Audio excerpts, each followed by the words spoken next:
I'm gonna need every white bitch who does podcast or has a YouTube channel to get on their feet and start celebrating, because Meghan Markle is making a movie. She has a cameo as herself in a new upcoming rom-com, and this is the type of content that y'all said you wanted from her. Y'all accused her of being fake and insincere when she tries to do philanthropic efforts, when she tries to, start her own business. Become an influencer again, you all scream. So y'all better be cheering the loudest for her, right? You probably won't, because you don't want to admit that your dislike from her stems from sexism, racism, xenophobia. I'm kind of coming off as a little bit harsh. I'm actually really excited for this for her. If only because I need the Archwell production team to ramp it up. Archwell Productions announced a ton of awesome things that they have coming up, and we've not seen anything. So I'm hoping her kind of dipping her toes as a small cameo. She's just playing a fictionalized version of herself. I'm hoping that this is the start of her reconnecting the Archwell production things that they have. I just love the fact that it's clear that Prince Harry and Meghan Sussex clearly know what moisturizer looks like. You could tell they own moisturizer, unlike some members of their family who probably never even uttered the word. So Prince Harry and Duchess Meghan were seen attending the 70th birthday of Kris Jenner that was hosted at the Beverly Hills home of Jeff Bezos. When I saw that headline, I was not surprised, but did I roll my eyes? Yes, bitch, absolutely, because I'm not a Kard Jenner fan at all. But it's not surprising that they would attend this party, because Meghan, as ever, has been sending little gifts to Kris Jenner, and I believe Khloe Kardashian as well, ever since it was still called American Riviera Orchard. And Doria has already been pictured with Kris and Kim. Look at the way Kim is grabbing her arm. The moment I saw that, I knew it was probably only a matter of time within the next 2 years that we would see Harry and Meghan attending a Kard Jenner event. All right, so let's get into Meghan's look. I liked it. It looks sleek, chic, sexy, in my opinion. I wish that since she went for a monochromatic look, that it would be all the same shade of black. I'm wondering if the top she's wearing is actually Skims, because for Skims, their black tops, in my opinion, are not a true black. They always have this bluish tint to it. Okay, Sussex Squad, new Meghan and Harry photos just dropped. They were spotted at Kris Jenner's 70th birthday party, and what? Look at how amazing Meghan looks. So demure, so mindful, as ever. Now, these are all of the pictures that we have so far, but I cannot wait to see pictures from inside, if there are any, because it was a very star-studded party. Mariah Carey was there, everybody's annoying global grandfather Bill Gates was there, Adele was there, we love Adele, Oprah was there, Martha Stewart was there. I wonder if she apologized to Meghan's face for throwing shade a couple of months ago.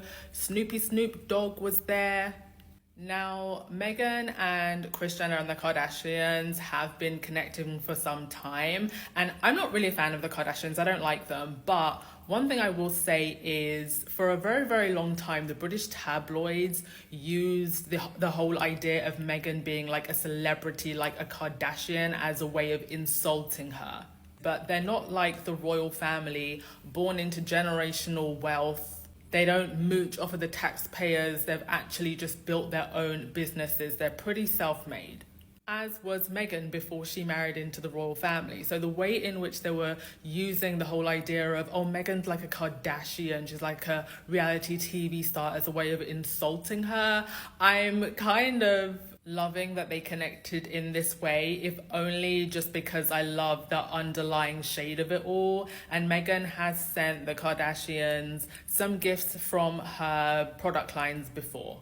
She sent Kris Jenner the jams and also the wine. And there's also the business connection between Meghan and the Kardashians. Emma Grady, who Meghan did a podcast with, she's played a huge part in the Kardashians' branding and very successful brands. Look at Harry hanging on to his glamorous wife. We love to see it.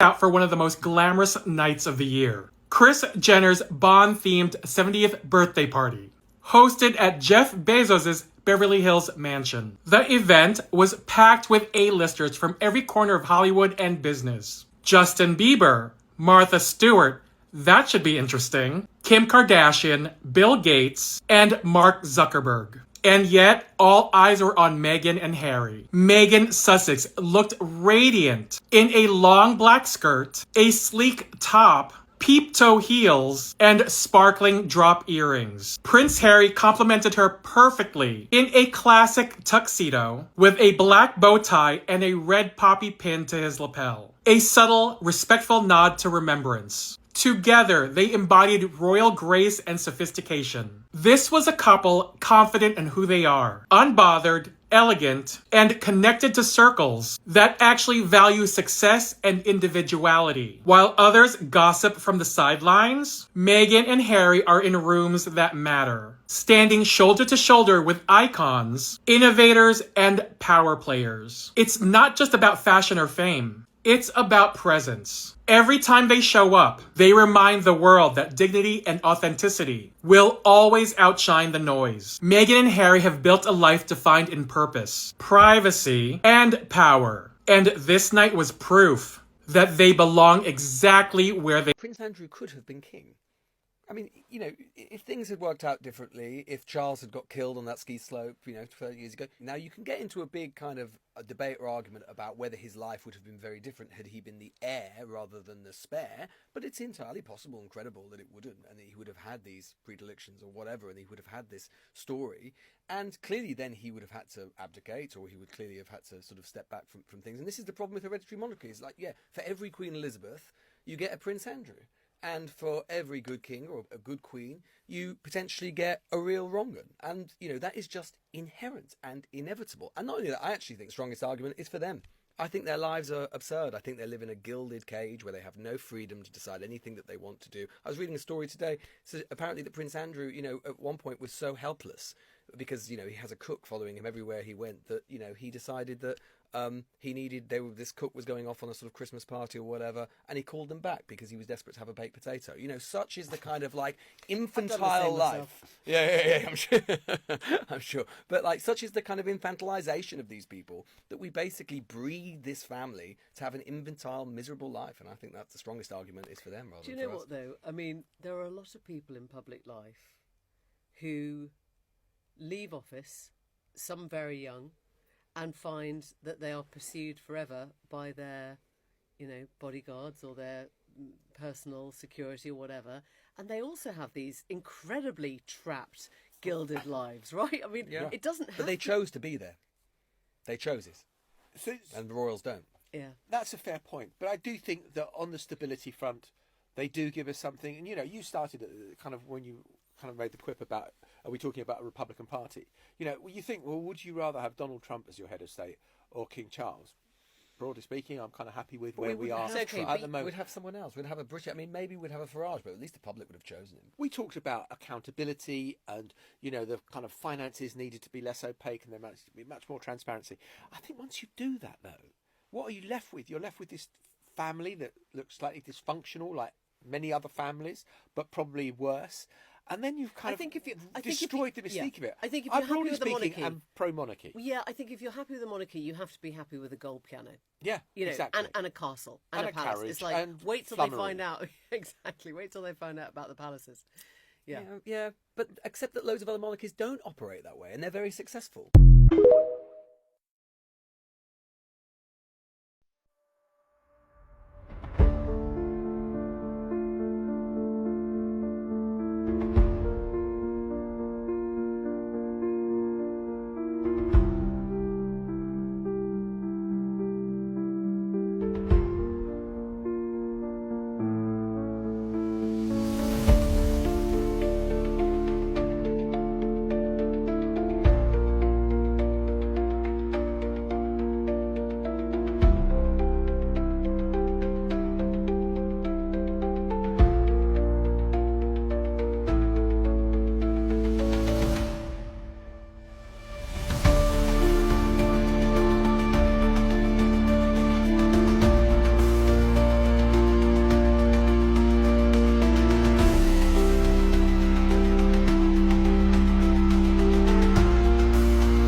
There's more trouble ahead for Andrew Mountbatten-Windsor after members of the US Congress invited him to give evidence over his relationship with paedophile Jeffrey Epstein. It came as the King officially stripped his disgraced brother of both his HRH and Prince titles. Our royal editor Chris Shipp is in Brazil, where he's been travelling with the Prince of Wales during his tour. And Chris, how serious could this be for Andrew? Well, it really depends on how he replies to this letter. And Lucrezia, as you say, sometimes you find yourself on the edge of a rainforest in Brazil with another member of the royal family, and a development happens elsewhere, as it has done this afternoon with Prince Andrew. So the House Oversight Committee in Washington, D.C. is looking into the crimes of the paedophile Jeffrey Epstein. And this afternoon, they wrote to Andrew Mountbatten-Windsor. And interestingly, that was the name they used on the letter, Mr. Andrew Mountbatten-Windsor, at the address he's currently at, his soon-to-be former residence of Royal Lodge. This is what they said to him in that letter. It says, well-documented allegations against you, along with your long-standing friendship with Mr. Epstein, indicate you may possess knowledge of his activities relevant to our investigation. And they go on to say, in the interest of justice for the victims of Jeffrey Epstein, we request that you cooperate with the committee's investigation by sitting for a transcribed interview with the committee. Therefore, they've asked him for an official interview, be that in Washington, or be that a transcribed interview on Zoom or some such. They have asked for a reply from Andrew Mountbatten-Windsor within the next 15 days. As we've said many times, Andrew Mountbatten-Windsor, as he now is, the former Prince Andrew, has always denied the allegations made against him, namely that he had sex 3 times with Virginia Giuffre in 2001. But this is part of the reason why the Buckingham Palace wanted this whole issue dealt with before this trip that Prince William is doing to Brazil got underway, because when these things happen, it does end up following the royal family wherever they go in the world.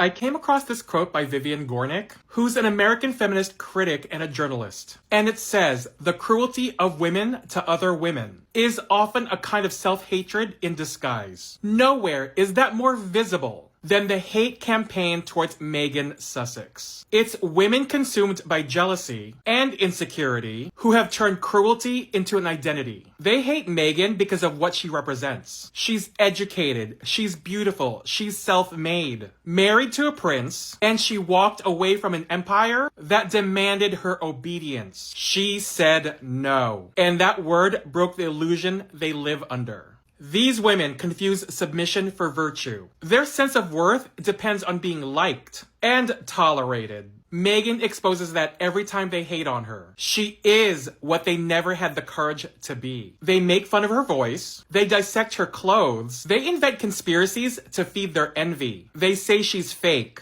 or that she plays the victim. But what they're really saying is, she's gorgeous and I'm ugly. She's successful and I'm pathetic. She's loved by a husband who happens to be a prince. I'm a trollop. She has a beautiful family and a wonderful life. I have nothing. Vivian Gornick was right. This hate isn't about Meghan. It's about women who can't stand the sight of another woman living outside the system that controls them. They carry patriarchy like it's a badge. They fuel misogyny with every hateful post, every forced laugh, and every petty video. And Meghan doesn't see them. She doesn't respond. She lives. She thrives. And she keeps working and succeeding. And most important, she has peace. And they trade theirs for attention. Let them rot in the comment sections. Choking on their resentment, the woman they tried to destroy became the mirror they can't face. Proof of everything they were too weak to become.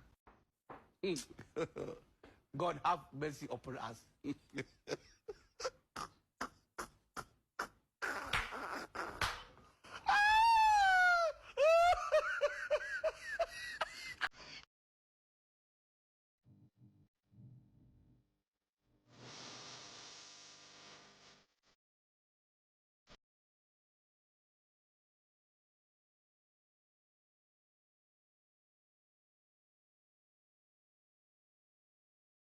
I'm about to give y'all a treat. The audio you're about to listen to is not my sound. It's another content creator's sound, and I've tagged her down below.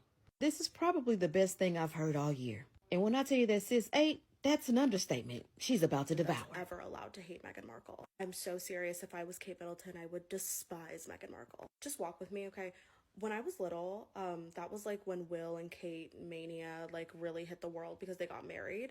I remember I saw this Lifetime documentary of like Will and Kate's love story, and it was brutal. I remember watching that and just believing that like love was dead. And I was like 10.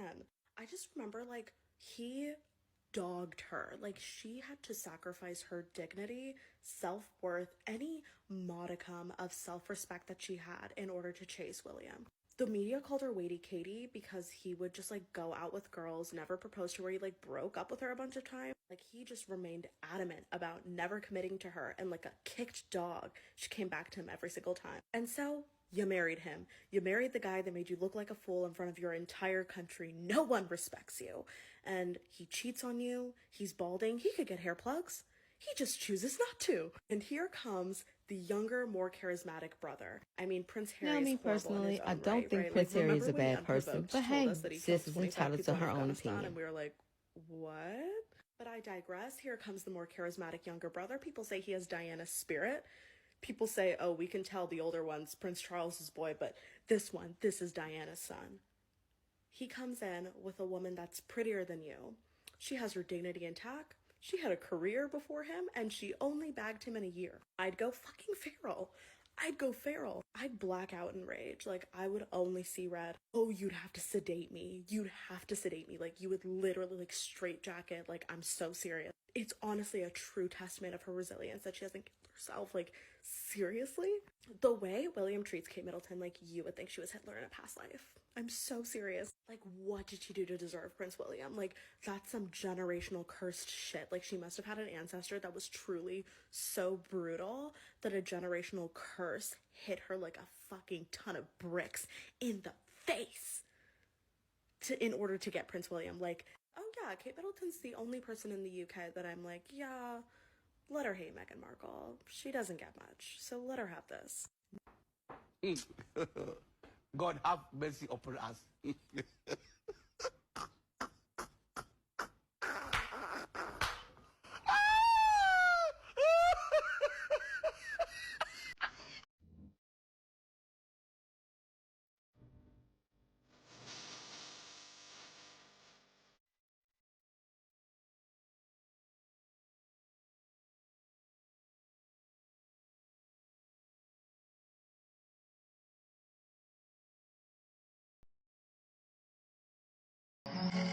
The royals may have overlooked Meghan's example in charity work, but they followed her lead in public relations. Meghan had a transformative effect on the way the British monarchy communicated. Meghan and Harry employed Sarah Latham, a previous PR advisor to Hillary Clinton, to come and help them with their social media profile. When Meghan first joined the royal family, she and Harry shared the Kensington Royal Instagram account with William and Kate.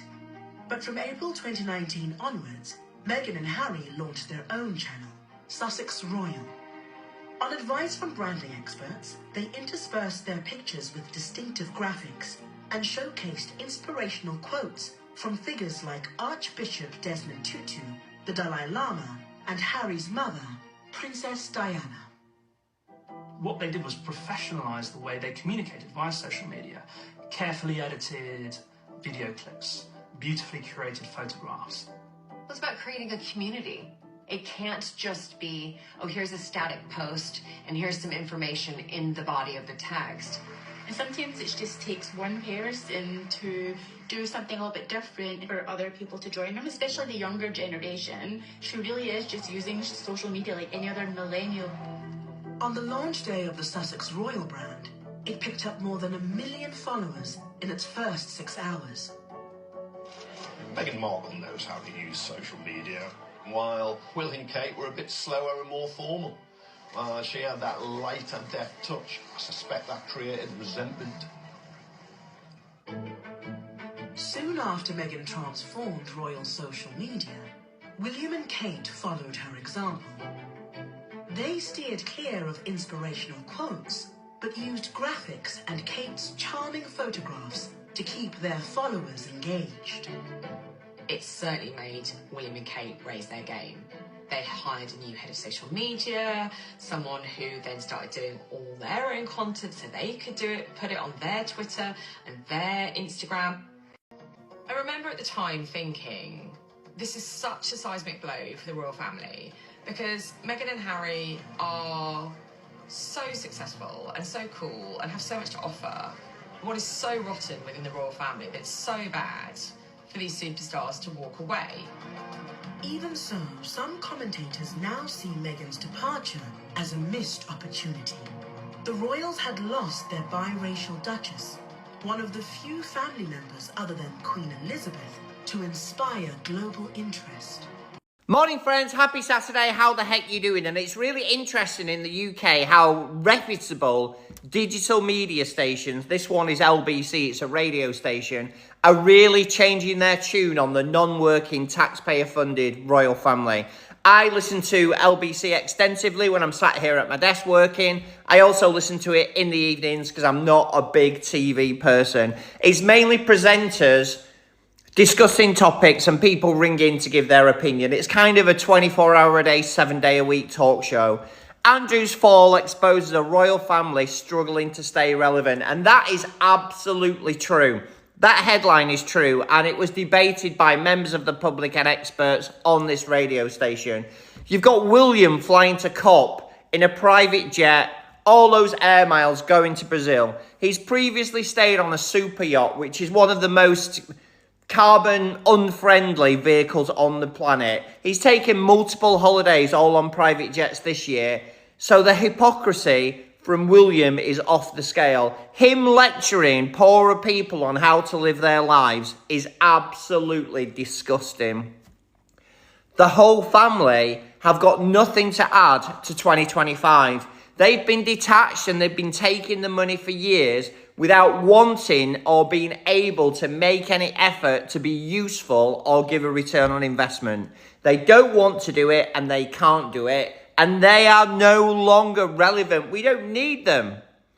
Let them eat cake. The moment is coming. Change is needed in 2026. Comments are open as ever. Let me know what you think.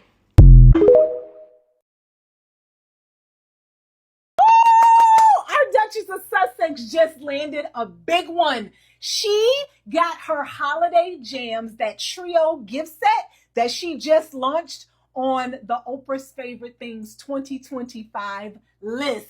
Like, I am so happy for her. Her brand is less than a year old and she landed on that list. I absolutely love it. I am so proud of her. She should be through the freaking moon. Her and her team have been putting in work, and now they have landed on that prestigious list, and there's so many people that shop on that list every year. If Oprah says that it's her favorite thing, you already know what happens to sales. You sell out, people will get on a wait list, like literally your brand will go through the roof. So I am so happy for her, and I know that she is probably ideating more products for us, and this is just the beginning. I'm also excited because I ordered that same holiday gift set, and I cannot wait till it comes in the mail so I can taste everything, and I will have it just in time for the holidays, like as a little gift to myself. So I am so proud of her. But y'all, if you have not ordered anything off of her holiday collection,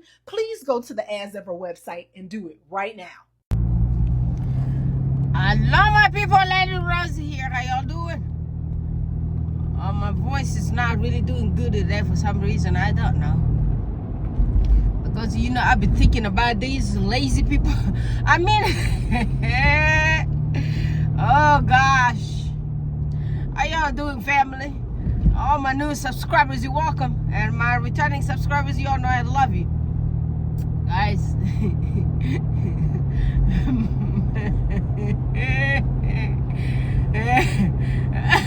Did y'all see Prince Bully? So Prince Bully went to travel this time here without his wife, huh?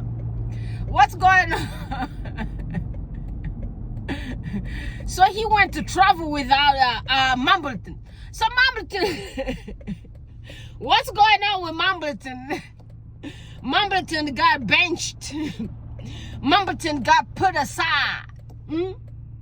So Mumbleton, I wonder, damn, and the way that Bully Prince is looking, I tell you guys, you do not need to be behavioral health professional sometimes to tell what's going on with people. You know, we are grown, matured people who've been around the block a few times. I tell you, when we see stuff, we can tell you what is what.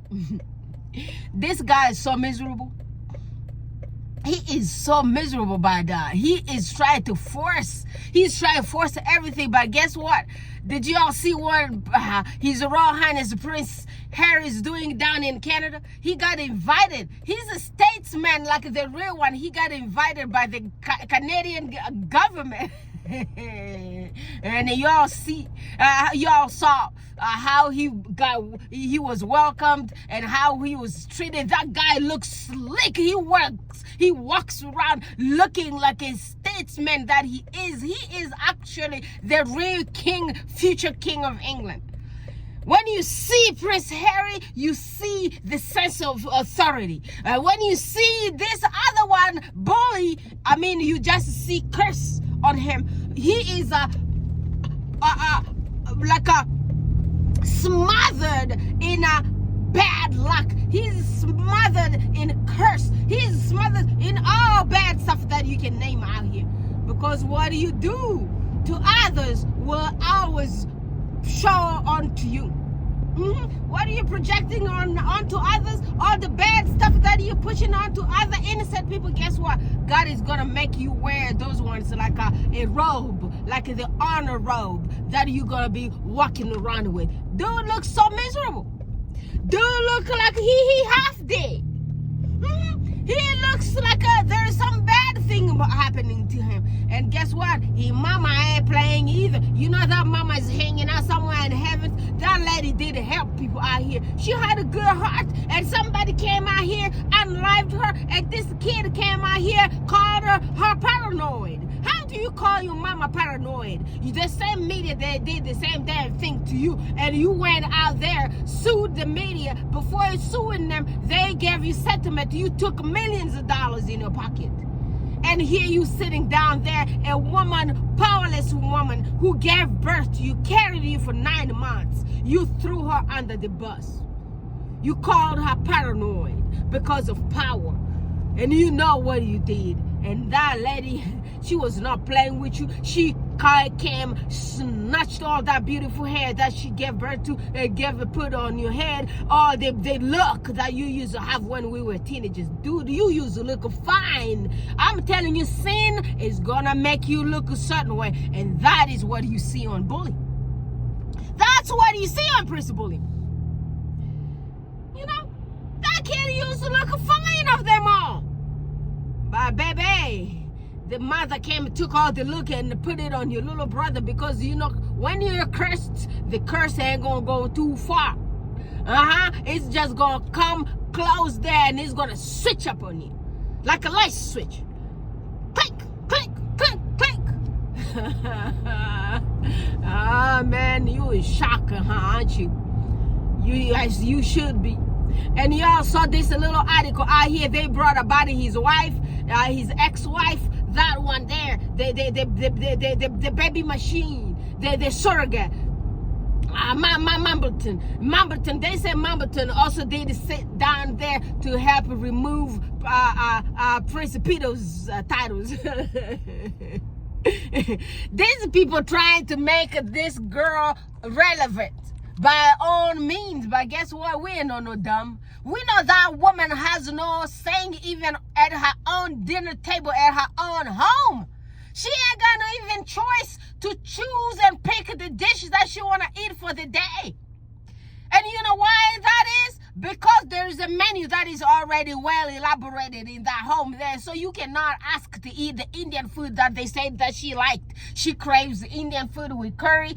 That was just to kind of cover up you guys' damn stupid racism. Because we all know that girl does not eat no Indian food. We know what she eats. The menu is already made for her. And the food is already on there. budget. See, she ain't got no money to go buy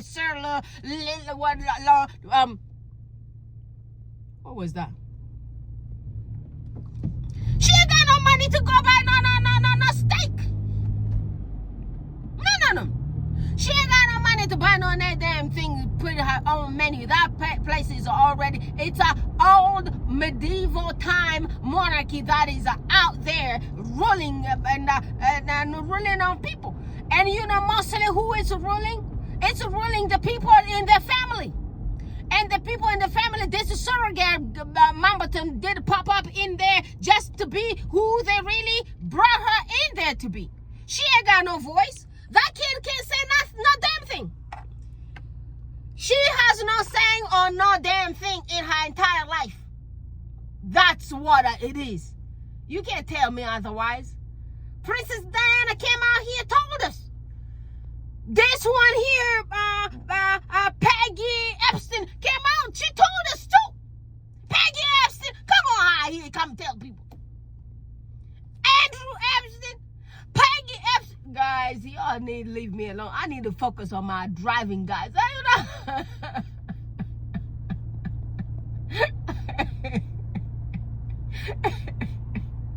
What is her name? Sarah Ferguson. Sarah Epstein. I'm calling her Peggy. She is Sarah. Sarah Epstein. Is she still the Duchess of York? So I'm confused. The real prince, the real blood prince, his titles got removed. And Peggy, Sarah, Peggy Epstein, she still has her title? Is she still the Duchess of York? Oh gosh, y'all come on and snitch up on these people. Just drop it down in the comment here. Guys, I can't believe that. So you want to tell me Peggy Epstein still has the titles and Andrew Epstein's title got taken? Y'all.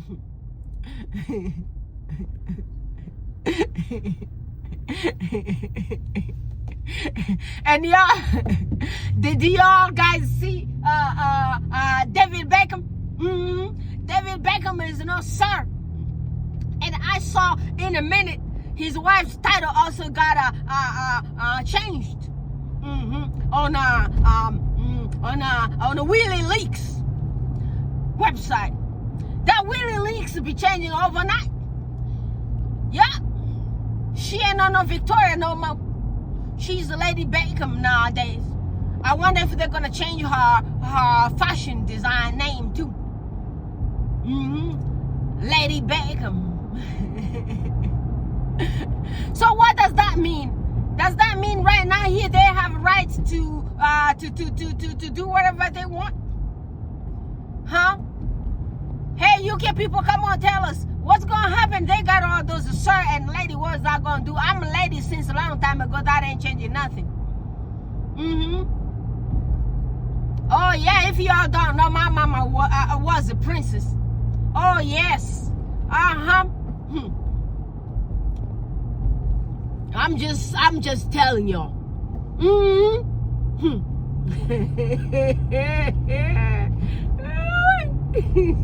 The knighthood, what does that do? We have our Royal Highness, the Knight of Sussexes. His other name is the Notorious JTB. Yeah.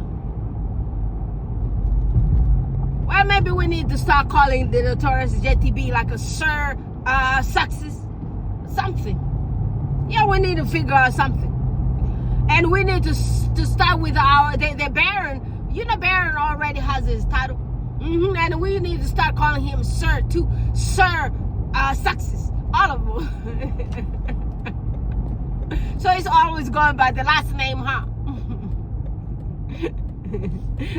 Y'all then call me Lady Perkins. Yes, that's right. Guys, I'm gonna focus on this road. Somebody's out here kind of messing up. I'll talk to y'all guys again tomorrow. Please go subscribe to Notorious JTB and also to Night of Success, and also to my King's channel. That's Baron Sussexes' channel is called The Royal Success. And also go to my Queen Isabella Banks channel. That's my Queen Wheezy Success. Y'all go subscribe to her channel there. And go to all the success friendly channels. Bless the brothers and sisters as well. I'm gonna talk to you guys again tomorrow. Bye for now.